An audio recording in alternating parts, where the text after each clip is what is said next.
Hello, welcome to food in she. ഞാനിത് ഇവിടെ കുറച്ച് ചെമ്മീൻ വൃത്തിയാക്കി കൊടുന്ന് വെച്ചിട്ടുണ്ട്. 2 തരാക്കിയിട്ട് വെച്ചിട്ടുണ്ട്. നല്ലോണം വാഷ് ചെയ്ത് ഒക്കെ എടുത്തതാണ്. ഇത് നമുക്ക് 2 വിധത്തിൽ ഉണ്ടാക്കിയെടുക്കാം. കുറച്ച് ചെമ്മീൻ കുറച്ച് കോഴിമുട്ട വെച്ചിട്ട് ഉണ്ടാക്കിയെടുക്കാം. കുറച്ച് ചെമ്മീൻ നമുക്ക് പൊരിച്ചെടുക്കാം. കുറച്ച് മുളകിൻ്റെ പൊടിയൊക്കെ ഇട്ടിട്ട് പൊരിച്ചെടുക്കാം. ഇത് ഞാൻ മുളകിൻ്റെ പൊടി, അപ്പോൾ തന്നെ ചെറിയ ഉള്ളി, പെരിഞ്ചീരകം, ഉപ്പ് ഒക്കെ, മഞ്ഞൾ എല്ലാം ഇട്ടിട്ട് അരച്ചെടുത്തതാണ്. ഇത് നമുക്ക് ഇങ്ങനെ പൊരിച്ചെടുക്കാം. അപ്പോൾ തന്നെ കുറച്ച് ചെമ്മീൻ നമുക്കൊരു കാര്യം ചെയ്യാം. ഇതേമാതിരി കുറച്ച് ചെറുനാരങ്ങയുടെ നീര്, കുരുമുളക്, ഉപ്പ് ഇതൊക്കെ ഇട്ടിട്ട് ഒന്ന് ചേർത്തെടുക്കാം. ഇത് ചേർത്തെടുക്കാം. കുറച്ച് സമയം ഒന്ന് വെച്ച് കൊടുക്കണേ. ഒരു 10 മിനിറ്റ് നേരം ഒന്ന് വെച്ച് കൊടുത്താൽ ചേർത്തിട്ട് അതിലേക്ക് നമുക്ക് കുറച്ച് കോഴിമുട്ട അടിച്ചെടുക്കാം. കോഴിമുട്ട അടിച്ചിട്ട് വെക്കാൻ വേണ്ടിയിട്ടാണ്. ഇത് 2 ഉണ്ണിയുണ്ട് കണ്ടോ. ഒരു കോഴിമുട്ടയ്ക്ക് 2 ഉണ്ണിയുണ്ട്. 2 ഇനി ഇതിനുണ്ടാവും.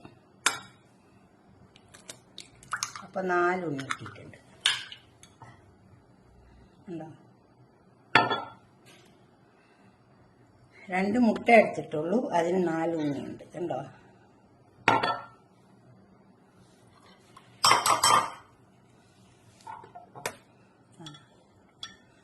ഇതുപോലെ ഒന്നിന് 2 എണ്ണം, മറ്റൊന്നിന് 2 എണ്ണം, അത് 4 ഉണ്ണി. ഇതിൽ നമുക്ക് കുറച്ച് സാധനങ്ങളൊക്കെ ചേർക്കാനുണ്ട്. കുറച്ച് ഉപ്പിട്ട് കൊടുക്കാം. അധികം സാധനങ്ങളൊന്നുമില്ല. ഉപ്പ്, അതുപോലെ തന്നെ കുറച്ച് സ്പ്രിംഗ് ഓണിയൻ, അതുപോലെ തന്നെ കുറച്ച് കുരുമുളക്. ഇതൊന്ന് നല്ലോണം അടിച്ചെടുക്കാം. 2 കടായി അടുപ്പത്ത് വെച്ചിട്ടുണ്ട്. അതിന് കൊടുക്കാം.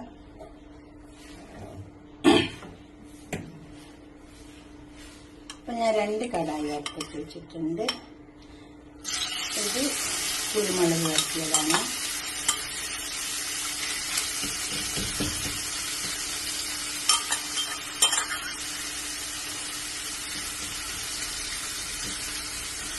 അതൊന്ന് വേണ്ടി വെക്കാം. അത് നമുക്ക് കോഴിമുട്ട ഇട്ടിട്ട് വെക്കാൻ വേണ്ടിയിട്ടാണ്. ഇനി ഈ പാനിലേക്ക് നമുക്ക് മുളക് വെച്ച് വെക്കാം.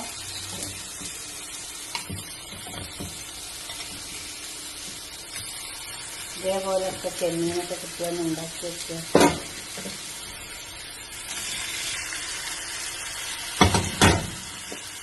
ഇത് ഇതേപോലെ അങ്ങനെ മുഴുവനൊക്കെ 2 ചെമ്മീൻ മുഴുവൻ. ചെമ്മീൻ മുഴുവൻ വന്നിട്ടുണ്ട്. ഇതിലേക്ക് നമുക്ക് ഈ കോഴിമുട്ട അടിച്ചിട്ട് മുറിച്ചു. ഇത് വന്നില്ല.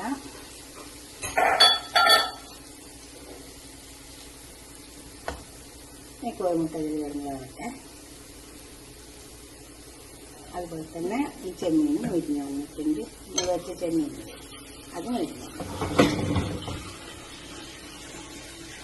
അത് കുറച്ചും കൂടെ ഒന്ന് മുരിയട്ടെ. അപ്പം നമുക്ക് കുറച്ച് തേങ്ങ ചെമ്മീനിലേക്ക് നമുക്ക് ഒരു നുള്ളി തേങ്ങ ഇട്ട് കൊടുക്കാം. ഒരു പിടി. ഇത് വെളിച്ചെണ്ണയാണ് ചെയ്തിട്ടുള്ളത്, കോക്കനട്ട് ഓയിലിൽ. അപ്പോൾ നല്ല ടേസ്റ്റ് ഉണ്ടാവും, നല്ല മണം ഉണ്ടാവും.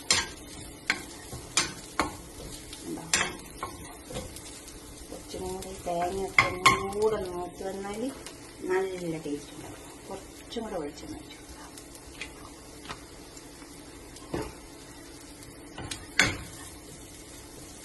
5 മിനിറ്റ് നേരം ഒന്നിങ്ങനെ തരുന്ന തേങ്ങക്കൊന്ന് നല്ല മണം. അപ്പോഴത്തെ നമ്മൾ ഈ മുട്ട ഒഴിച്ച് കൊടുത്തത് ഒന്നിങ്ങനെ ഇതേപോലെ ചെയ്തെടുത്താൽ മതി. ഇതുപോലെ ഇങ്ങനെ ചെയ്തെടുക്കാം.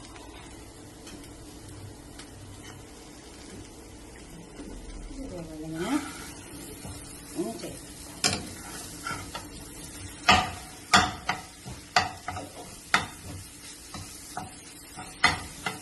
ഈ മുട്ടും ചെമ്മീനും കൂടി ഇങ്ങനെ വറുത്തെടുക്കുക.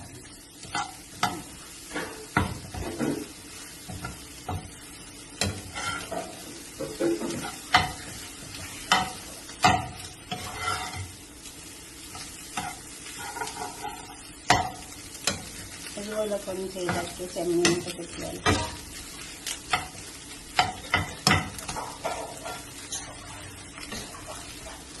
ഇപ്പോൾ രണ്ടും ആയി വന്നിട്ടുണ്ട്. നമുക്കിതൊക്കെ ഓരോ പാത്രത്തിലേക്ക് സെർവ് ചെയ്യാം. രണ്ടും ആയി നമ്മളെ ചെമ്മീനൊക്കെ അവിടെ കൊണ്ടുവച്ചിട്ടുണ്ട്. ഇതുപോലൊക്കെ ഒന്ന് ഉണ്ടാക്കി വെക്കുക. ഇതൊക്കെ ചോറിന് കൂട്ടാൻ നല്ല ടേസ്റ്റ് ഉണ്ടാവും.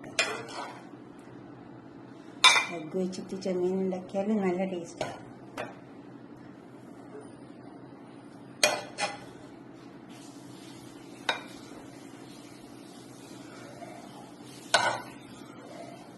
ഇങ്ങനെ വറുത്തെടുത്താൽ മതി. മുട്ട വറുത്തിട്ട് ചെമ്മീനൊന്ന് നല്ലോണം മൊരിഞ്ഞതിന് ശേഷം മുട്ടയിലേക്ക് ഒഴിച്ചു കൊടുക്കാം. അപ്പോൾ നല്ല ടേസ്റ്റ് ഉണ്ടാവും. അതുപോലെ തന്നെ ഈ ചെമ്മീൻ നല്ല ടേസ്റ്റ് ഉണ്ടാവും. എരിവ് ഇഷ്ടമുള്ളവർക്കൊക്കെ നല്ല ഇഷ്ടമുണ്ടാവും. പിന്നെ അധികം എരിവില്ല. ഇതുപോലൊക്കെ നിങ്ങൾ ഉണ്ടാക്കി നോക്കിയിട്ട് നിങ്ങൾ കമൻറ്റ് ചെയ്യണേ. കമൻറ്റ് ബോക്സിൽ ലൈക്ക് ചെയ്യണം, ഷെയർ ചെയ്യണം, സബ്സ്ക്രൈബ് ചെയ്തൊക്കെ ചെയ്യുന്നതാണ്. ഫേസ്ബുക്ക് ഫോളോ ചെയ്യണം, ഇൻസ്റ്റാഗ്രാമിലുണ്ട്. നിങ്ങൾ നോക്കുക, ഷെയർ ചെയ്ത് കൊടുക്കുക. Okay, by.